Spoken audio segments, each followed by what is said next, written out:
नमो नमः प्रिय छात्राः, जय श्री हरि। आज हम हल संधि, जिसको व्यंजन संधि कहते हैं, उसके बारे में जानकारी प्राप्त करते हैं। जब एक व्यंजन दूसरे व्यंजन के साथ अथवा स्वर के साथ मिल जाता है तो जो परिवर्तन होता है उसको व्यंजन संधि कहते हैं। उसके भेद हैं ष्टुत्व संधि, ष्टुत्व संधि, जस्तु संधि, चर्तु संधि, अनुस्वार संधि, परसवर्ण संधि, पूर्व सवर्ण संधि, अनुनासिक संधि, छत्व संधि, गमुट संधि, कुक्टुक संधि और तुकागम संधि। इनमें तुकागम और कुक्टुकागम और गमुटागम ये इनमें आगम होते हैं। बाकी से जस्तु संधि के व्यंजन संधि के उदाहरण हैं। इनमें से कुछ प्रमुख भेदों को हम इस वीडियो में पढ़ते हैं, शेष अगले वीडियो में प्रयास करेंगे। ष्टुत्व संधि, जैसा कि नाम से ही स्पष्ट है, ष्टुत्व मानी जिसमें तालव्य शकार अर्थात शंकर वाला शकार बदल जाता है, और चुत्व मानी चवर्ग च छ ज झ य, इनमें यदि कोई तवर्ग जो है बदल जाता है तो उसको ष्टुत्व संधि कहते हैं। यहाँ विशेष ध्यान देने की बात है, जब दो पदों के अंदर एक में दंत सकार हो यानी सर्प वाला सकार हो तो वह तालव्य शकार में शंकर वाले शकार में बदल जाता है, और तवर्ग त थ द ध न ये क्रमशः चवर्ग में च छ ज झ य में बदल जाते हैं। कब? यदि बाद में शकार अर्थात शंकर वाला शकार हो या चवर्ग का योग हो। जैसे उदाहरण है हरिष्यते, यहाँ पर हरिस धन शेते है, तो यहाँ हरिस का जो दंत सकार है वह तालव्य शकार के अंदर बदल जाएगा और उस संधि का नाम होगा ष्टुत्व संधि और सूत्र होगा स्तोहो श्चुनाश्चुः। दूसरा उदाहरण है रामश्च, रामस धन च, यहाँ रामस का जो दंत सकार है वह तालव्य शकार के अंदर बदल गया। ऐसे ही सच्चित, यहाँ संधि विच्छेद होगा सत धन चित, तो यहाँ जो सत का तकार है वह च के योग के कारण से चकार में ही बदल गया और संधि हो गई ष्टुत्व संधि। ऐसे ही उज्ज्वल है, उद धन ज्वल है, यहाँ उद का जो दकार है वह ज्वल के जय के योग में जो चवर्ग में आता है जय में ही बदल जाएगा और बन जाएगा उज्ज्वल है। ऐसे ही याच्या, याच धन ना, यहाँ पर बाद वाला जो नकार है वह चवर्ग के योग में यकार में बदल गया।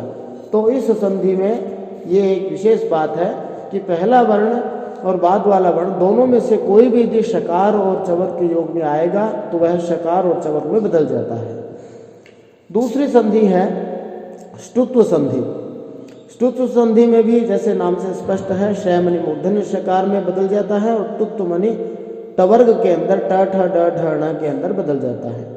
उदाहरण है रामस टीकते, रामस धन टीकते, इसका संधि विच्छेद होगा। यहाँ रामस का जो दंत सकार है वह मूर्धन्य शकार में बदल जाएगा और इसका नाम हो जाएगा ष्टुत्व संधि। सूत्र है ष्टुनाष्टुः। एक उदाहरण है मट्टी का, तो मत धन टीका, यहाँ जो मत का तकार है वह टकार के योग में और टकार में ही बदल जाएगा तो बन जाएगा मट्टी का। ऐसे ही रामस षष्ठ है, तो रामस धन षष्ठ है, यहाँ पर रामस का जो दंत सकार है वह आगे जो षष्ठ है का मूर्धन्य शकार है उसके योग में और मूर्धन्य सकार में ही बदल जाएगा और बन जाएगा रामस षष्ठ है। ऐसे ही उड्डयनम एक उदाहरण है, उद धन डयनम, इसका संधि विच्छेद है। उद का जो दकार है वह डकार के साथ मिलने से डकार में ही बदल जाएगा तो बन जाएगा उड्डयनम।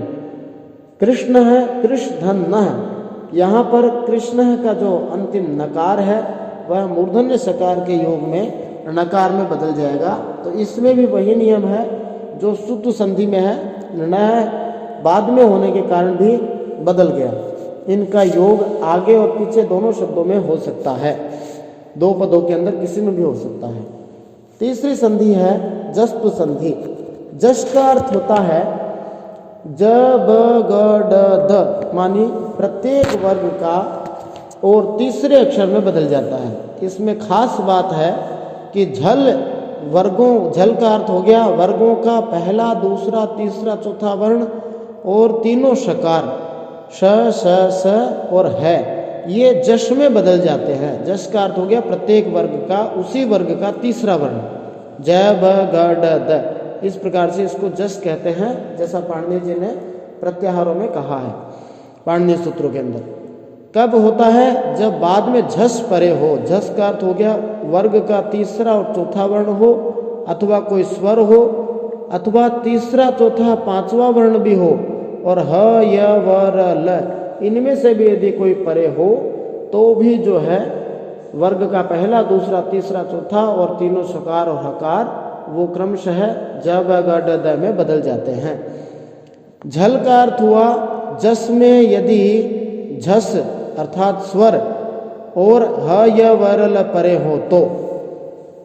इसके लिए दो सूत्र हैं, झलाम झस झसी है और झलाम झसोमते है। तो पहले में तो नियम यह आया कि यदि बाद में झस परे हो मानी वर्गों का तीसरा चौथा और स्वर और ह य व र ल हो, और अंत में भी यही नियम लगेगा।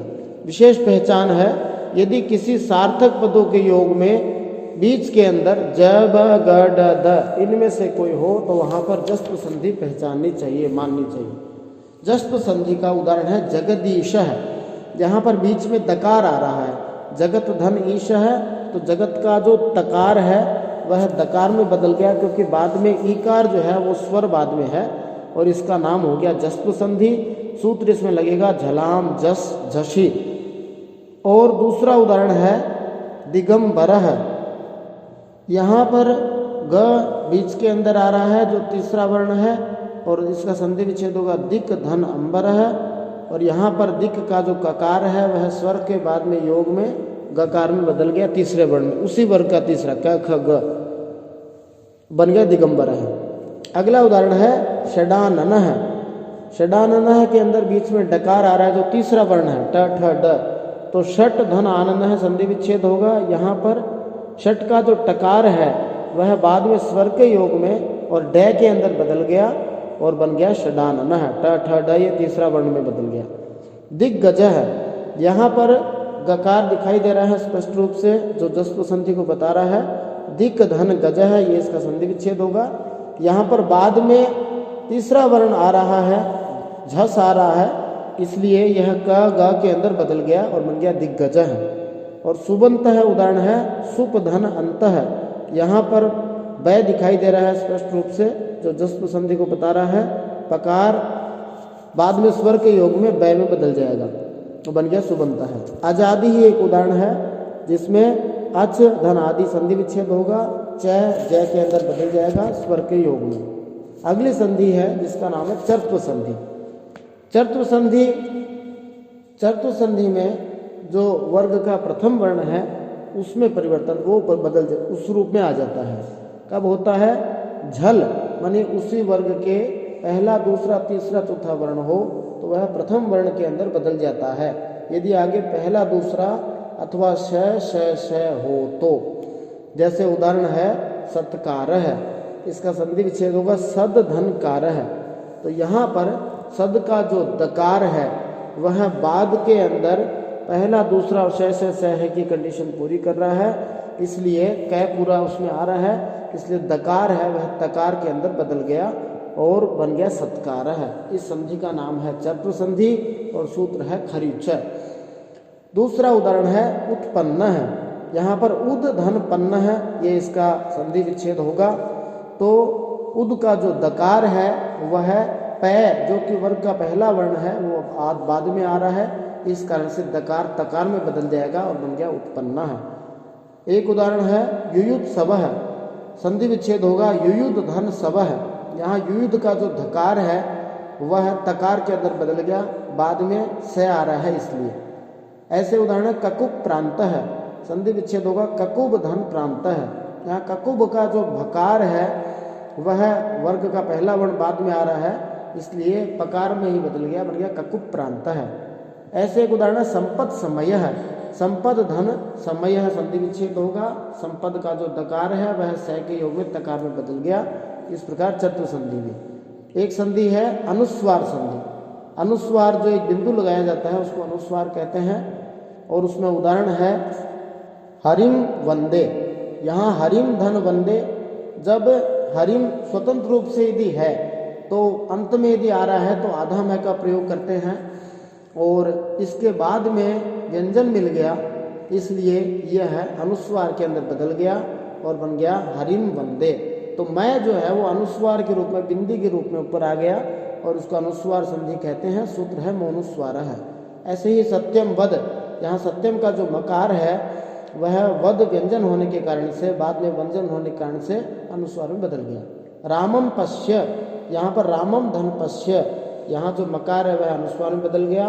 धर्मम चर, धर्मम धन चर, यहाँ धर्मम का जो मकार है बाद वाला वह अनुस्वार में बदल गया। और त्वम पठसी, यहाँ पर त्वम धन पठसी, यहाँ त्वम का जो मकार है वह अनुस्वार में बदल गया और संधि हो गई अनुस्वार संधि मौनुस्वार है सूत्र से।